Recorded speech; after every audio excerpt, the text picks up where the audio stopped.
Is it time to eat the rich? More and more people are suggesting this. Well, I don't know if we should eat the rich, but I do think we should tax the rich. And unlike eating them, there's nothing radical about asking the rich to pay their fair share. Our current tax system is rigged in their favor, and I've been sounding the alarm on this one for years. I think the taxes right now, John, on the people at the very top, yes, who have more income and wealth as a percentage of total income and wealth than they have in about 80 years, yes, they are paying a lower effective tax rate than they have in 40 years. So doesn't it make sense? I mean, this is not a radical statement, to go back to a tax rate that we had after the Second World War up until 1980. So you're a socialist. So here are the 10 videos, and I think best sum up why we need the rich to pay their fair share and how we do it. First, let's be honest about who the rich are and how they got that way. Self-made billionaires are a myth, just like unicorns. Of course, being self-made is a nice idea. It suggests that anybody can claw their way to the top if they're willing to work hard enough. It's what the American dream is all about. If Kylie Jenner can become a self-made billionaire at age 21, so can you and I. Even as wages stay stagnant and wealth inequality grows, it's a comfort to think that we're all simply one cosmetics company and some elbow grease away from fortune. Unfortunately, a nice idea is all it is. The origins of self-made billionaires are often depicted as a rags to riches rise to the top fueled by nothing but personal grit and the courage to take risks, like dropping out of college or starting a business in a garage. But in reality, the origins of many billionaires aren't so humble. They're more like riches to even more riches stories, rooted in upper middle class upbringings. How much risk did Bill Gates take on when his mother used her business connections to help Microsoft land a deal-making software for IBM? Elon Musk came from a family that reportedly owned shares in an emerald mine in Africa. Jeff Bezos' garage-based start was funded by a $250,000 investment from his parents. If your safety net to joining the billionaire class is remaining upper class, that's not pulling yourself up by your bootstraps, nor is failing to pay your fair share of taxes along the way. Along with Musk and Bezos, Michael Bloomberg, George Soros, and Carl Icahn have all gotten away with paying 0 federal income taxes some years. That's a big helping hand, courtesy of legal loopholes and American taxpayers who pick up the tab, all while our tax dollars subsidize the corporations owned by these so-called self-reliant entrepreneurs. Did you get a thank you card from any of them? I sure as hell didn't. Other common ways that billionaires build their coffers off the backs of others include paying garbage wages and subjecting workers to abusive labor conditions. But portraying themselves as rugged individuals who overcame poverty or did it on their own remains an effective propaganda tool for the ultra-wealthy, one that keeps workers from rising up collectively to demand fairer wages, and one that ultimately distracts from the role that billionaires play in fostering poverty in the first place. Billionaires say their success proves they can spend money more wisely and efficiently than the government. Yet they have no problem with government spending when it comes to receiving corporate subsidies. When arguing for even more tax breaks, they claim each dollar the government takes from them is a dollar less for their critical role in expanding prosperity for all Americans through job creation and philanthropy. Well, that's rubbish. 50 years of tax cuts for the wealthy have failed to trickle down. As a result of Trump's tax cuts, 2018 saw the 400 richest American families pay a lower tax rate than the middle class. And U.S. billionaire wealth grew by $2 trillion during the first 2 years of a pandemic that was economically catastrophic for just about everybody else. They want to have their cake and everyone else's cake and eat it too. Behind every 10-figure net worth is systemic inequality, inherited wealth, labor exploitation, tax loopholes, and government subsidies. To claim these fortunes are self-made is to perpetuate a myth that blames the wealth gap on the choices of everyday Americans. Billionaires are not made by rugged individuals. They're made by policy failures and a system that rewards wealth over work. Know the truth. Now, here's one of the biggest tricks those billionaires use to get away with paying a lower tax rate than you. Billionaires now pay a lower effective tax rate than working Americans. One reason why? Trump's tax cuts. Another reason, we don't tax wealth. While workers live off paychecks that are taxed, people like Jeff Bezos and Elon Musk don't. They live off their wealth, which is mostly tied up in the value of their stocks. Unless they sell off those stocks, their taxable income is small, but they don't have to sell in order to reap the benefits. Billionaires can use their massive portfolios as collateral to borrow the money they need to finance their lifestyles at low interest rates, lower than the rates they'd pay on capital gains or income taxes. Should billionaires be allowed to get away with this? Absolutely not. If we want the wealthiest Americans to pay their fair share, we've got to tax their wealth, not just their income. A wealth tax. Now, whenever progressives talk about making billionaires pay their fair share, there's always someone who accuses us of just being jealous of billionaires. So let's hear from an actual billionaire, Tom Steyer. I worked as a professional investor for many years. I loved investing because I loved solving economic puzzles. If I could see into the future accurately, I succeeded. The results were clear and measurable. I like to think my success was built on knowing a lot about our economy and how it works. That's why the Republican obsession with tax cuts for wealthy people seems so stupid and so selfish to me. There's a moral case against the tax cuts, but the Republican argument is that the tax cuts will grow the economy. So let's just focus on the economic argument for now. Since the 1980s, the top tax rate has been cut from 70% to less than 40%. And during that time, wages for workers have stagnated, and economic inequality has skyrocketed. Our economy has become dangerously imbalanced. The richest people in the nation, the top 1%, now take home more than 20% of the national income. Their share of the pie has more than doubled since Ronald Reagan became president. So if the goal is to grow the economy, create jobs, and raise living standards, how do tax cuts for the rich fit into that puzzle? Look at the numbers. They don't fit. Take it from me. Tax cuts for wealthy people haven't helped anyone except wealthy people. There is no trickle down. If we want to see stronger economic growth, we need to invest directly in the American people. Successful societies are driven by educated and skilled workers. When working Americans do well, we have a strong economy. And it's common sense to any business owner or anyone else who thinks about it. A growing, well-trained workforce not only strengthens our economy, it gives us an edge over our competition overseas. That requires public investment in workers, not cutting programs to pave the way for tax cuts that only work in the short run. Serious investors care much more about long-term growth than quick fixes to the tax code. The Republicans want to finance tax breaks by gutting education, by slashing job training, and by denying people their health care. They want to undermine the very foundations that make America a great place to live and to invest. I told you I like to solve economic puzzles. Do you want to solve the puzzle of how we get a stronger economy?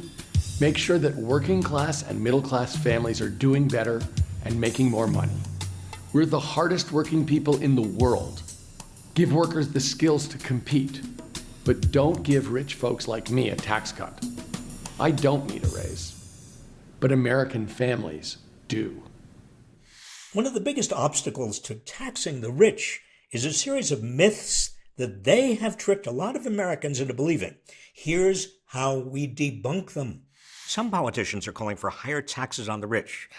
And naturally, these proposals have unleashed a torrent of opposition, mostly from the rich. Here are the 12 biggest myths they are propounding. Myth: a top marginal tax rate applies to all of a person's total income or wealth. Why aren't you giving 70% of your income to the government? You could. You're going to tax 70% of your paycheck. Wrong. It would only apply to dollars in excess of a certain level. The 70% income tax rate proposed by Congresswoman Alexandria Ocasio-Cortez would apply only to dollars in excess of $10 million a year.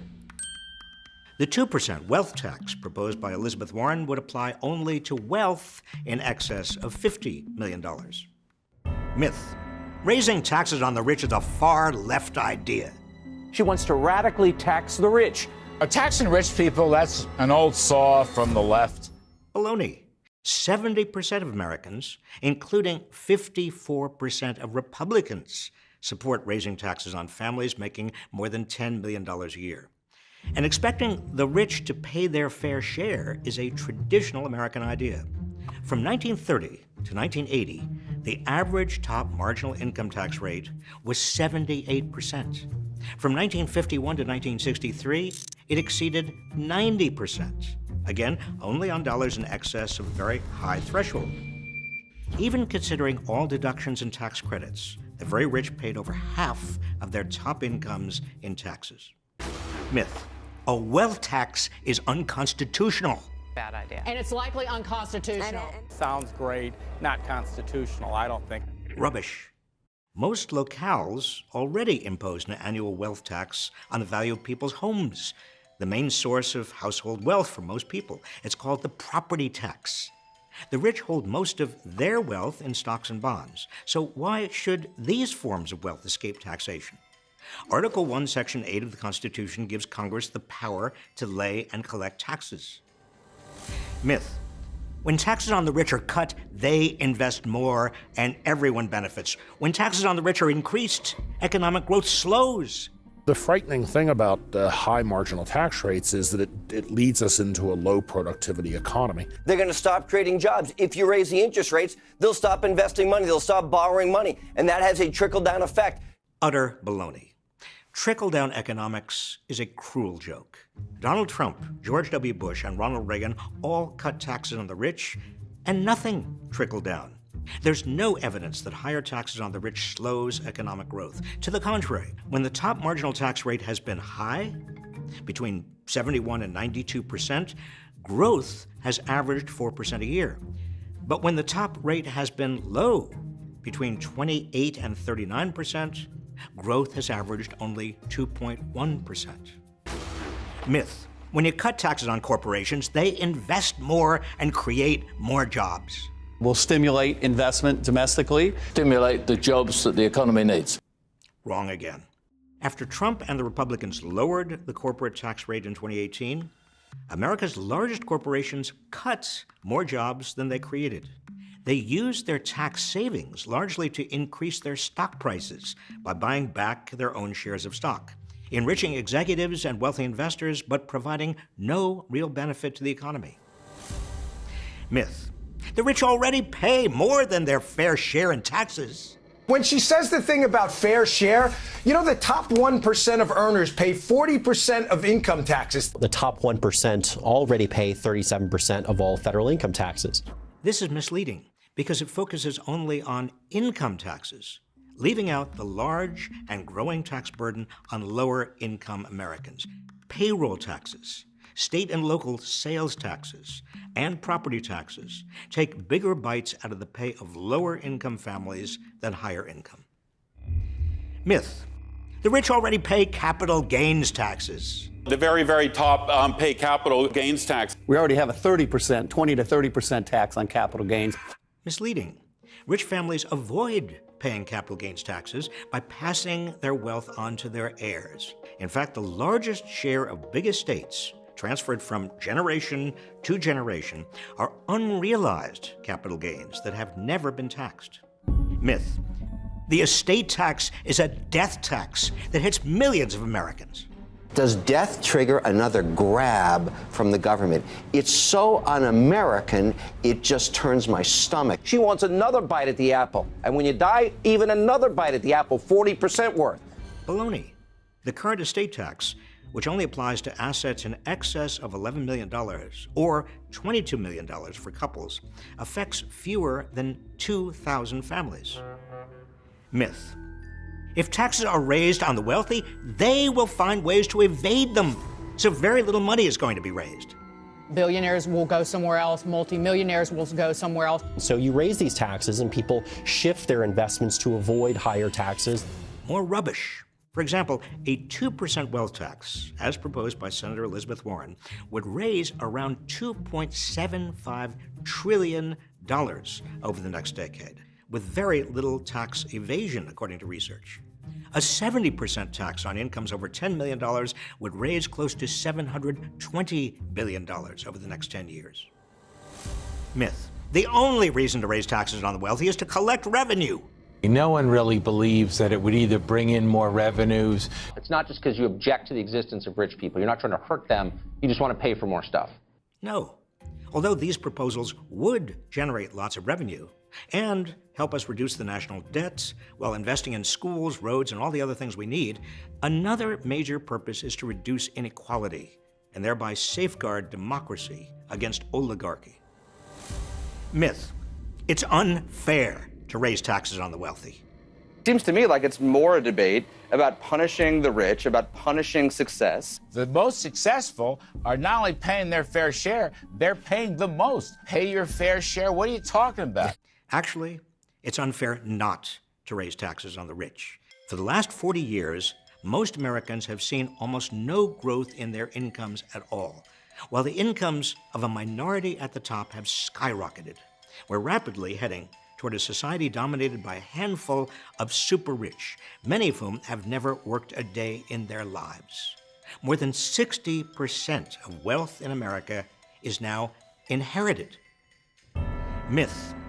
They earned it. It's their money. I think if people earn money, they should be able to hold on to it. Be able to do as they see fit with their newfound hard-earned cash. Hogwash. It's their country, too. They couldn't maintain their fortunes without what America provides: national defense, police, laws, courts, political stability, and the Constitution. They couldn't have got where they are without other things America provides: education, infrastructure, and a nation that respects private property.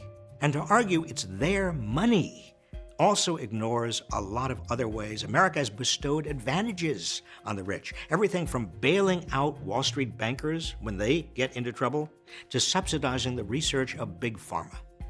So the next time you hear one of these myths, know the truth. Now it's time for specifics. If we want the rich to pay their fair share, how do we actually do it?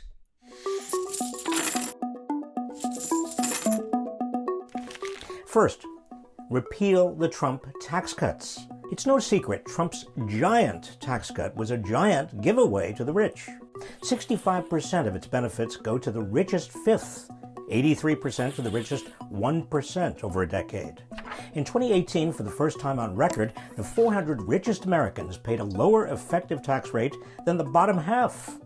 Repealing the Trump tax cuts benefits to the wealthy and big corporations will raise an estimated $500 billion over a decade. Second, raise the tax rate on those at the top.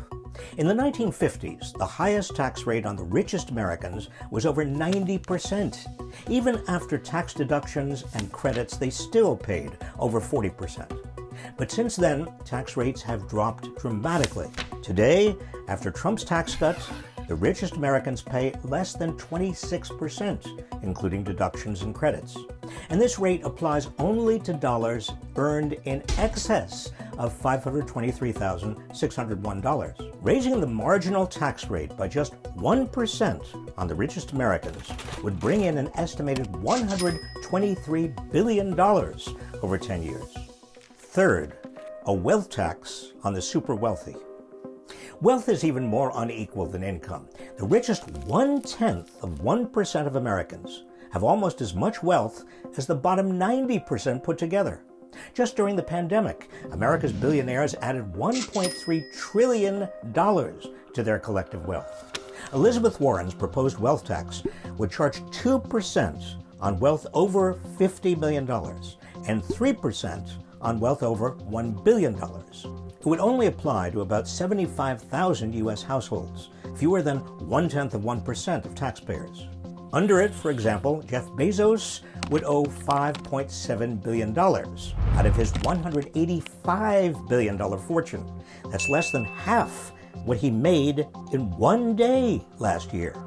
The wealth tax would raise $2.75 trillion over a decade, enough to pay for universal child care and free public college, with plenty left over. Fourth, a transactions tax on trades of stock. The richest 1% owns 50% of the stock market. A tiny 0.1% tax on financial transactions, just $1 per $1,000 traded, would raise $777 billion over a decade. That's enough to provide housing vouchers to all homeless people in America more than 12 times over. Fifth, end the stepped-up cost basis loophole. The heirs of the super-rich pay zero capital gains taxes on huge increases in the value of what they inherit because of a loophole called the stepped-up basis. At the time of death, the value of assets is stepped up to their current market value. So a stock that was originally valued at, say, $1 when purchased, but that's worth $1,000 when heirs receive it, escapes $999 of capital gains taxes. This loophole enables huge and growing concentrations of wealth to be passed from generation to generation without ever being taxed. Eliminating this loophole would raise $105 billion over a decade. 6. Close other loopholes for the super-rich. For example, one way the managers of real estate, venture capital, private equity, and hedge funds reduce their taxes is the carried interest loophole, which allows them to treat their income as capital gains rather than ordinary wage income. That means they get taxed at the lower capital gains rate rather than the higher tax rate on incomes. Closing this loophole is estimated to raise $14 billion over a decade. 7. Increase IRS funding. Because the IRS has been so underfunded, millionaires are far less likely to be audited than they used to be. As a result, the IRS fails to collect a huge amount of taxes from the wealthy. Collecting all unpaid federal income taxes from the richest 1% would generate at least $1.75 trillion over the decade. So fully fund the IRS. Together, these 7 ways of taxing the rich would generate more than $6 trillion over 10 years, enough to tackle the great needs of the nation. As inequality has exploded, our unjust tax system has allowed the richest Americans to cheat their way out of paying their fair share. It's not radical to rein in this irresponsibility. It's radical to let it continue. One of the ideas in that last video may sound a bit wonky, but let's dig a bit deeper into how the stepped-up basis loophole actually creates dynastic wealth. Hello, I'm the angel of death and tax avoidance. I'm here to talk with you about a diabolical tax loophole that the super rich use so their children can dodge taxes. Now, ordinarily, if you buy $1,000 worth of stock and later sell it for $10,000, congratulations, you've made money. Of course, you'd need to pay capital gains taxes on your $9,000 profit. Or alternatively, you could die. With the stepped-up cost basis loophole, it doesn't matter how much you bought that stock for. When you die, its value is stepped up to its current value at the time of your death. When your children inherit the asset, they can turn around and immediately sell it without paying taxes on the gains. Or instead of selling it, they can borrow against it to fund their luxurious lifestyles and still pass it on to their heirs, also tax-free. The loophole eliminates capital gains taxes on property, too. So while the ultra-wealthy can't cheat death, they can use death to cheat taxes. This tax-dodging scheme is affectionately known as the buy, borrow, die strategy. And this is one way dynastic wealth grows over the generations. For example, it's how robber baron Andrew Mellon's fortune was eventually passed down to his grandson, Tim, to help enable Tim to become a major political donor. By the way, the richest 1% of Americans own half of all individually held stock owned by Americans. Closing this loophole for heirs of the ultra-wealthy would raise more than $100 billion over the next decade. Money that could be used for child care, elder care, to fight the climate crisis, or help pay down the national debt. And don't feel too bad for the children of billionaires. They'll still have lots of money to ensure they'll never have to work for a living. They'll be in the lap of luxury until, well... Of course, one of the biggest giveaways to the rich was the Trump tax scam in his first term. The Trump tax cuts were a huge scam. Donald Trump's biggest legislative achievement, if you even want to call it that, was the 2017 Tax Cuts and Jobs Act.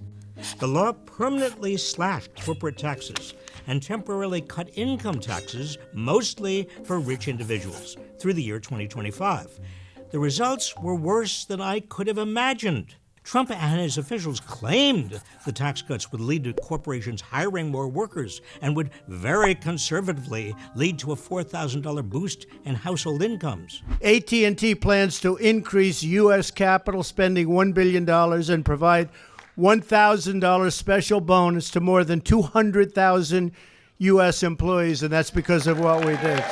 What actually happened in the years since? In AT&T's case, the company saw its overall federal tax bill drop by 81%. It spent 31 times more on dividends and stock buybacks to enrich wealthy shareholders than it paid in taxes. Meanwhile, it slashed over 40,000 jobs. That was par for the course with Trump's tax cuts. Like AT&T, America's biggest corporations didn't use their tax savings to increase productivity or reward workers. Instead, they increased their stock buybacks and dividends. Many of them, including AT&T, even ended up paying their executives more in some years than what they paid Uncle Sam. Those executives, along with other high earners, then got to keep more of their earnings because Trump's tax cuts for individuals were heavily skewed toward the rich. The lowest earners, they got squat. And many middle-income families saw their taxes go up. And those supposed $4,000 raises, did you get one? The bottom line is that Trump's tax law fueled a massive transfer of wealth into the hands of the rich and powerful. Corporate profits have skyrocketed. U.S. billionaire wealth has more than doubled since 2018. The tax cuts have also added $2 trillion to the national debt so far. But that hasn't stopped Trump and the so-called party of fiscal responsibility from doubling down on renewing them. You're rich as hell. We're going to give you a tax cut? If Trump renews the expiring tax cuts for individuals that primarily benefited the rich, this would cost $4.6 trillion over the next decade, more than double the cost of the original tax cuts. Trump has also threatened to lower the corporate tax rate even further, from 21% to 15%, which would cost another $1 trillion.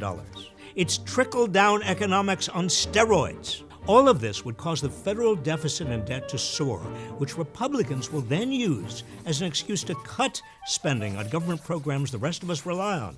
But the Democrats have their own tax plan. What would it do? Just the opposite. 1, it would increase taxes on wealthy individuals with incomes in excess of $400,000 a year, while cutting taxes for lower-income Americans.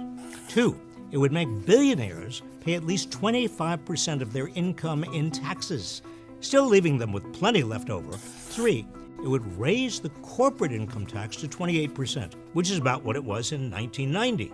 Lastly, it would quadruple the tax on stock buybacks to get corporations to invest more of their earnings in workers' wages and productivity instead of windfalls for investors.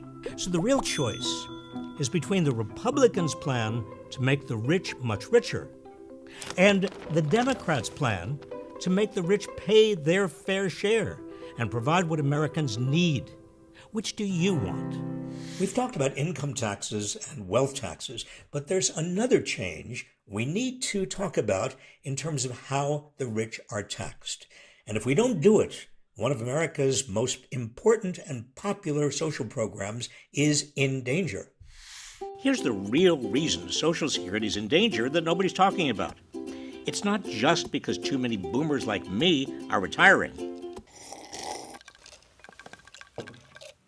It's because of inequality. Now, I don't want to alarm you. Social Security is still helping us oldies enjoy our golden years, mostly on the pickleball court, but only for so long. Social Security is one of the most popular and successful government programs ever created, not only helping retirees, but it's also keeping 26 million people out of poverty. Yet here's the problem. It's going to run out of money before you can ever receive it if the rich don't start paying their fair share. The trustees of Social Security, of which yours truly was once a member back when I had thicker hair, say the program will only be able to pay full benefits until 2033. After that, Social Security will only be able to dole out roughly 77% of benefits. Why? It's not the reason that many seem to think. And we're going to have more and more baby boomers who are going to be collecting Social Security.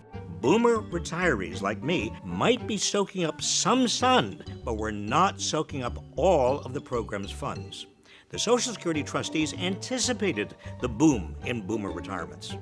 This is why Social Security was amended back in 1983 to gradually increase the age for collecting full retirement benefits from age 65 to age 67.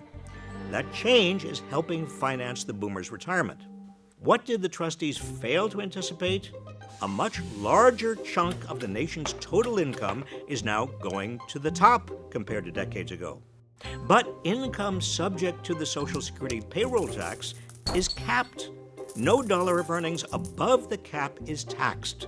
The cap in 2023 is $160,200. So as the rich have become far richer, more and more of the nation's total income has escaped the Social Security payroll tax. For example, a CEO earning $20 million a year pays Social Security taxes on roughly 1% of their income, while a worker earning under the cap pays Social Security taxes on 100% of their income. As more of the nation's income has gone to the super rich, logically, a larger share of the nation's income goes untaxed for Social Security. This is why widening inequality has cost the Social Security Trust Fund an estimated $1.4 trillion since 1983. The solution is obvious. It's time to scrap the cap and make the rich pay more in Social Security taxes. One plan introduced in Congress would eliminate the cap on earnings over $250,000 and also subject investment income to Social Security taxes. It's estimated that this would extend the solvency of Social Security for the next 75 years without raising taxes on 93% of American households. This is where you come in. Share this video and help spread the word about the real threat to Social Security and what can be done about it. If we want to ensure Social Security's long-term future and that working people can retire with dignity, we must make the wealthy pay their fair share. Of course, having a fairer tax code only matters if we have an IRS to enforce it. No wonder Republicans and Trump and Elon Musk have been doing whatever they can to gut the IRS. You pay your taxes. Why shouldn't the wealthy? Well, Republicans are making it easier for the rich to cheat while making it harder for you to get your taxes done and slower to get your refund. Let me explain. Thanks to President Biden's Inflation Reduction Act, The IRS received an $80 billion budget boost after decades of being underfunded. That's helped the agency go after America's real freeloaders, the super rich. Since then, the IRS has increased its audits of the wealthiest taxpayers, which require more agency resources because of how complicated their returns are. So far, the IRS has collected over $500 million from just 1,600 delinquent millionaires who failed to pay what they owed. It also hit Microsoft with an additional $29 billion in back taxes. And remember, these aren't new taxes. These are taxes already owed that just haven't been paid. The IRS is finally making honest taxpayers out of the rich and powerful. It's about damn time. And this funding lets the IRS serve you better, clearing a backlog of millions of unprocessed tax returns, cutting the customer service wait time by 85%, and improving technology to get refund checks out faster. But Republicans aren't having it. They threatened a government shutdown to extort $20 billion in budget cuts to the IRS. They claim these cuts will reduce the deficit. Well, that's baloney. Every extra dollar spent auditing rich tax cheats yields an estimated $12 in return. America lost a record $688 billion in unpaid taxes in 2021, disproportionately from the richest 1%. That's nearly half the size of last year's budget deficit. If Republicans truly cared about the deficit, they would fund the IRS, not gut it. But this isn't about the deficit. It's about protecting the wealthy and the powerful at the expense of everyone else. So what can we do about this? Spread the word and tell your representatives to protect IRS funding. We should all be playing by the same rules, don't you think? Finally, I want to leave you with one of the most comprehensive videos we've ever done about America's growing wealth gap and the danger it poses for the nation. We made this video about 3 years ago. Since then, Elon Musk has added about $100 billion to his own personal wealth. I bet that's a little more than you have added to your own personal wealth in the last 3 years. Elon Musk's wealth has surpassed $200 billion. It would take the median U.S. worker over 4 million years to make that much. Wealth inequality is eating this country alive. We're now in America's second Gilded Age, just like the late 19th century, when a handful of robber barons monopolized the economy, kept wages down, and bribed lawmakers. While today's robber barons take joyrides into space, the distance between their gargantuan wealth and the financial struggles of working Americans has never been clearer. During the first 19 months of the pandemic, U.S. billionaires added $2.1 trillion to their collective wealth, and the rich have enough political power to cut their taxes to almost nothing, sometimes literally nothing. In fact, Jeff Bezos paid no federal income taxes in 2007 or in 2011. By 2018, the 400 richest Americans paid a lower overall tax rate than almost anyone else. But we can't solve this problem unless we know how it was created in the first place. Let's start with the basics. Wealth inequality in America is far larger than income inequality. Income is what you earn each week or month or year. Wealth refers to the sum total of your assets. Your car, your home, art, anything else you own that's valuable. Valuable not only because there's a market for it, a price other people are willing to pay to buy it, but because wealth itself grows. As the population expands and the nation becomes more productive, the overall economy continues to expand. This expansion pushes up the values of stocks, bonds, rental property, homes, and most other assets. Of course, recessions and occasional depressions can reduce the value of such assets, but over the long haul, the value of almost all wealth increases. Next, personal wealth comes from two sources: The first source is the income you earn but don't spend. That's your savings. When you invest those savings in stocks, bonds, or real property or other assets, you create your personal wealth, which, as we've seen, grows over time. The second source of personal wealth is whatever is handed down to you from your parents, grandparents, and maybe even generations before them. In other words, what you inherit. The wealth gap between the richest Americans and everyone else is staggering. In the 1970s, the wealthiest 1% owned about 20% of the nation's total household wealth. Now, they own over 35%. Much of their gains over the last 40 years have come from a dramatic increase in the value of shares of stock. For example, if someone invested $1,000 in 1978 in a broad index of stocks, say the S&P 500, they would have $31,823 today, adjusted for inflation. Who's benefited from this surge?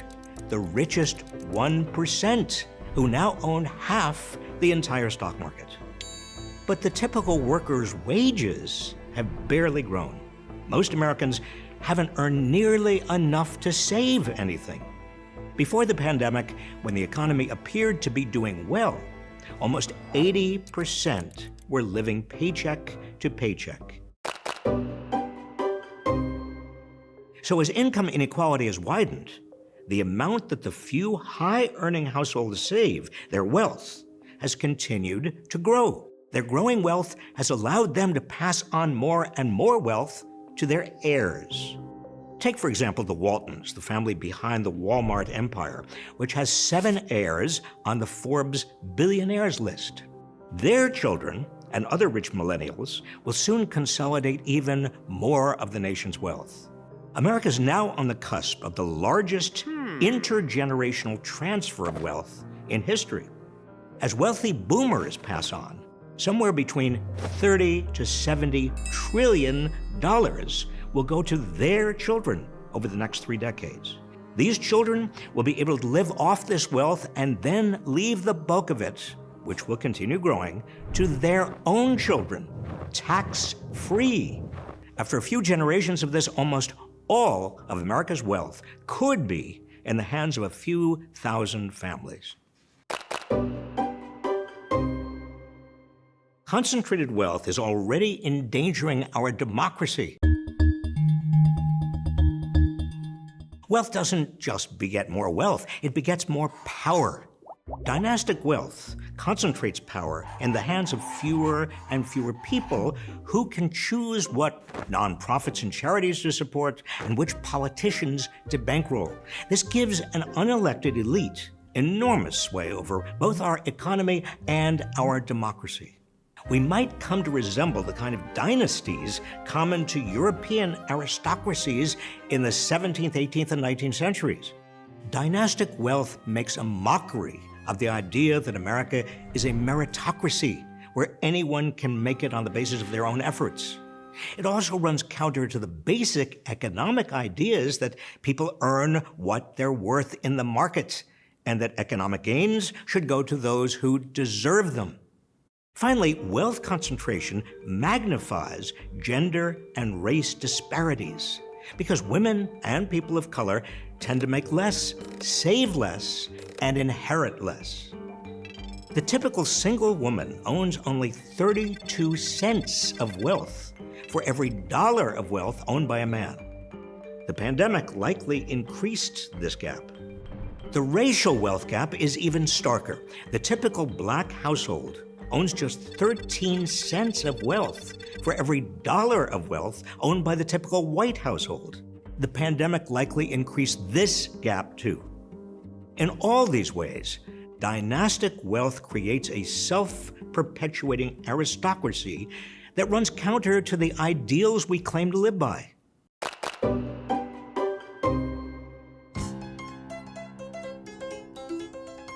The last time America faced anything comparable to the concentration of wealth we face today was at the turn of the 20th century. That was when President Teddy Roosevelt warned that, quote, a small class of enormously wealthy and economically powerful men whose chief object is to hold and increase their power, unquote, could destroy American democracy. Roosevelt's answer then was to tax wealth. Congress enacted two kinds of wealth taxes. The first, in 1916, was the estate tax, a tax on the wealth someone has accumulated during their lifetime, paid by the heirs who inherit that wealth. The second tax on wealth, enacted in 1922, was a capital gains tax, a tax on the increased value of those assets paid when those assets are sold. But both of these wealth taxes have shrunk since then, or become so riddled with loopholes that they haven't been able to prevent a new American aristocracy from emerging. The Trump Republican tax cut enabled individuals to exclude $11.18 million from their estate taxes. That means one couple can pass on more than $22 million to their kids tax-free. Not to mention the very rich often find ways around this tax entirely. As Trump's former White House National Economic Council Director Gary Cohn put it, only morons pay the estate tax. What about capital gains on the soaring values of wealthy people's stocks, bonds, mansions, and works of art? Here, the biggest loophole is something called the stepped-up basis. If the wealthy hold on to their assets until they die, their heirs inherit them without paying any capital gains taxes whatsoever. All the increased value of those assets is simply erased for tax purposes. This loophole saves heirs an estimated $40 billion a year. This means that huge accumulations of wealth in the hands of a relatively few households can be passed from generation to generation untaxed, growing along the way, generating comfortable incomes for rich descendants who will never have to work a day of their lives. That's the dynastic class we're creating right now. Why have these two wealth taxes eroded? Because as America's wealth has concentrated in fewer and fewer hands, the wealthy have more capacity to donate to political campaigns and public relations. And they've used that political power to reduce their taxes. It's exactly what Teddy Roosevelt feared so many years ago. So what do? Follow the wisdom of Teddy Roosevelt and tax great accumulations of wealth. The ultra-rich have benefited from the American system, from laws that protect their wealth, and our economy that enabled them to build their fortunes in the first place. They should pay their fair share. The majority of Americans, both Democrats and Republicans, believe the ultra-rich should pay higher taxes. There are many ways to make them do so: closing the stepped-up basis loophole, raising the capital gains tax, and fully funding the Internal Revenue Service so it can properly audit the wealthiest taxpayers. For starters, beyond those fixes, we need a new wealth tax, a tax of just 2% a year on wealth in excess of $1 million. It's hardly a drop in the bucket for centibillionaires like Jeff Bezos and Elon Musk, but it would generate plenty of revenue to invest in healthcare and education so that millions of Americans have a fair shot at making it. One of the most important things you as an individual can do is take the time to understand the realities of wealth inequality in America and how the system has become rigged in favor of those at the top, and demand your political representatives take action to unrig it. Wealth inequality is worse than it has been in a century. We have to stop this vicious cycle and demand an economy that works for the many, not one that concentrates more and more wealth in the hands of a privileged few. Thank you for watching along. I know that taking in so much information can be taxing. The staggering wealth gap that we've allowed to grow in this country, frankly, gives me a stomachache. But I'm pretty sure that eating the rich would give all of us an even worse stomachache. So let's agree to just tax them instead. Please share this video with anybody who might be hungry for this information.